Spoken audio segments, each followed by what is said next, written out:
अपनी सोच को अपग्रेड करो ब्रेन फ्यूल हिंदी के साथ। अच्छा, तो आजकल एक ट्रेंड है जिसकी हर तरफ चर्चा हो रही है, द 5 AM क्लब। सवाल ये है कि क्या ये वाकई में सक्सेस का कोई सीक्रेट फॉर्मूला है या फिर बस एक और प्रोडक्टिविटी हैक का शोर। चलिए आज इसी की तह तक चलते हैं और पता लगाते हैं।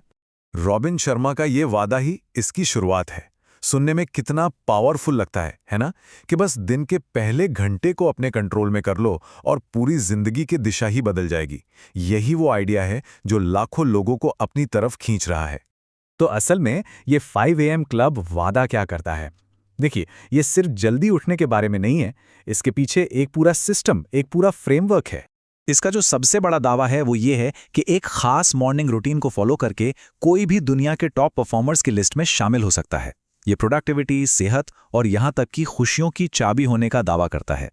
शर्मा कहते हैं कि जो लोग दुनिया में कुछ बड़ा करते हैं वो इन 4 चीज़ों पे फोकस करते हैं। पहला, कैपिटलाइजेशन IQ, मतलब अपने अंदर जो टैलेंट है उसका पूरा पूरा इस्तेमाल करना। दूसरा, ध्यान भटकाने वाली चीज़ों से पूरी तरह आज़ादी। तीसरा, पर्सनल मास्टरी, यानी हर दिन खुद को थोड़ा और बेहतर बनाने की कोशिश। और चौथा, डे स्टैकिंग, जहां रोज की छोटी छोटी जीतें मिलकर एक दिन बहुत बड़ा रिजल्ट देती हैं। ठीक है, ये सब सुनने में तो बहुत कमाल का लगता है, पर सवाल है इसे असल में किया कैसे जाए। तो चलिए अब इसके मेन फॉर्मूला को समझते हैं। इस पूरे सिस्टम का जो दिल है वो है विक्ट्री आवर। सुबह 5 से 6 बजे का वो 1 घंटा, ये वो वक्त है जो पूरी दुनिया लगभग सो रही होती है। ना कोई ईमेल, ना कोई फोन कॉल, ना कोई नोटिफिकेशन। ये 1 घंटा सिर्फ और सिर्फ अपने लिए होता है। अब इस विक्ट्री आवर को इस्तेमाल कैसे करना है, यहीं पर आता है 20-20-20 फॉर्मूला। इस 1 घंटे को 3 हिस्सों में बांटा गया है। पहले 20 मिनट मूव, मतलब पसीना बहाना है, इंटेंस एक्सरसाइज जिससे स्ट्रेस हार्मोन कॉर्टिसोल नीचे जाए और BDNFs, जो कि ब्रेन के लिए एक सुपर फूड जैसा है, वो रिलीज हो। फिर अगले 20 मिनट हैं रिफ्लेक्ट के लिए।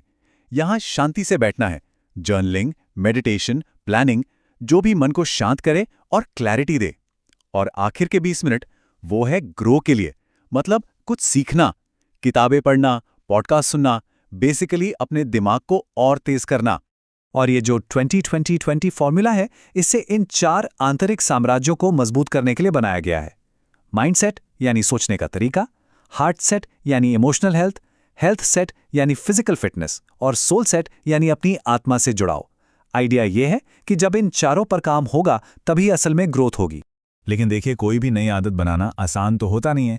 थ्योरी कहती है कि इस रूटीन को ऑटोमेटिक बनाने में 66 दिन लगते हैं। पहले 22 दिन सबसे मुश्किल होते हैं, जहां पुरानी आदतें टूटती हैं। अगले 22 दिन इंस्टॉलेशन के हैं, जहां नई आदत बननी शुरू होती है पर बहुत कन्फ्यूजन होता है। और फिर आते हैं आखिरी 22 दिन, जहां ये नई आदत आखिरकार अपनी पहचान का हिस्सा बन जाती है। तो ये तो थी सारी थ्योरी। सुनने में सब परफेक्ट लगता है, पर असल दुनिया में क्या होता है? क्या ये वाकई हर किसी के लिए काम करता है? चलिए अब जरा इसकी असली हकीकत पर नजर डालते हैं। कई लोगों के लिए सुबह 5 बजे उठने की कोशिश का नतीजा कुछ ऐसा होता है। ये एक असल अनुभव है जो दिखाता है कि जब हम अपनी बॉडी की नेचुरल क्लॉक के खिलाफ जाते हैं तो कैसा महसूस होता है। पूरे दिन थकावट, चिड़चिड़ापन और रूटीन पूरी तरह से बिगड़ा हुआ। लेकिन कहानी का एक दूसरा पहलू भी है। एक यूट्यूबर ने 30 दिन तक इस चैलेंज को ट्राई किया और सब कुछ ट्रैक किया। जैसा कि इस चार्ट में दिख रहा है, उनकी प्रोडक्टिविटी का स्कोर 5.8 से सीधे 8.2 पर पहुंच गया। ये 41% का जबरदस्त उछाल है। तो अब सवाल ये उठता है कि ऐसा क्यों है? एक इंसान के लिए ये तबाही जैसा है और दूसरे के लिए जिंदगी बदल देने वाला। ऐसा कैसे हो सकता है?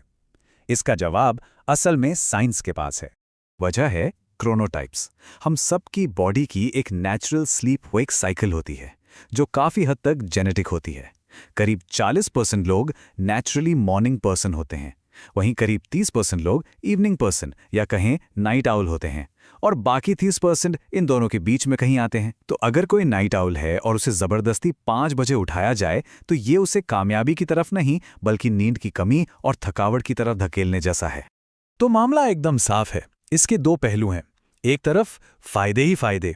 सोचिए, दिन की भागदौड़ शुरू होने से पहले ही आप प्रोएक्टिव मोड में हैं, बिल्कुल शांत, डिस्टर्ब करने वाला कोई नहीं। यह अपने आप में एक जीत है। लेकिन दूसरी तरफ इसकी एक कीमत भी है। अगर रात में जल्दी सोने का हिसाब नहीं बिठाया तो नींद की कमी पक्की है। और जो लोग नाइट आउल हैं, यानी जिनकी बॉडी क्लॉक ही देर से चलती है, उनके लिए तो ये अपनी बायोलॉजी से लड़ने जैसा है। और हाँ, सोशल लाइफ वो तो समझिए खत्म ही हो सकती है, क्योंकि रात 9 बजे ही सोने की तैयारी करनी पड़ेगी। तो अगर सुबह 5 बजे उठना ही जादू की छड़ी नहीं है, तो फिर असल में वो क्या चीज़ है जो काम करती है? चलिए इस प्रचार से थोड़ा आगे बढ़ते हैं और असली सीक्रेट को समझते हैं। ये उस यूट्यूबर के 30 दिन के एक्सपेरिमेंट की सबसे बड़ी सीख थी। उन्हें ये समझ आया कि जो भी पॉजिटिव बदलाव आए, उसका सुबह 5 बजे उठने से डायरेक्ट कोई लेना देना नहीं था। असली वजह कुछ और ही थी। तो असली जादू घड़ी की सुई में नहीं बल्कि इन 4 चीज़ों में है। पहला, ये डिसीजन फटीग को खत्म कर देता है। कब उठना है, कब सोना है, सब फिक्स्ड है। दूसरा, ये पर्सनल टाइम के चारों ओर एक मजबूत बाउंड्री बना देता है। तीसरा, हर रोज उस रूटीन को फॉलो करने से सेल्फ डिसिप्लिन बनता है। और चौथा और सबसे जरूरी, ये एक ऐसा कीमती समय देता है जिसमें कोई रुकावट नहीं होती। और इस सारे सिद्धांत किसी भी समय काम कर सकते हैं, सिर्फ सुबह 5 बजे ही नहीं।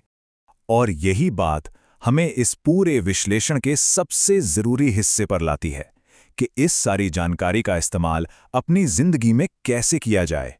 तो असली बात यह है, असल लक्ष्य 5 AM क्लब को ज्वाइन करना नहीं है, बल्कि इंटेंशनल टाइम क्लब को ज्वाइन करना है। मतलब इरादे के साथ जानबूझकर अपने लिए एक ऐसा समय निकालना जो सिर्फ हमारा हो। और इसीलिए हम इस विश्लेषण को इस एक सवाल के साथ खत्म करना चाहेंगे। हर किसी को अपना विक्ट्री आवर खोजना होगा, वो समय जब एनर्जी और फोकस सबसे ज्यादा होता है। और फिर एक प्लान बनाना होगा कि उस कीमती समय को बाहरी दुनिया की मांगों से कैसे बचाया जाए। क्योंकि असली कामयाबी घड़ी देखने से नहीं, बल्कि इरादा मजबूत करने से मिलती है।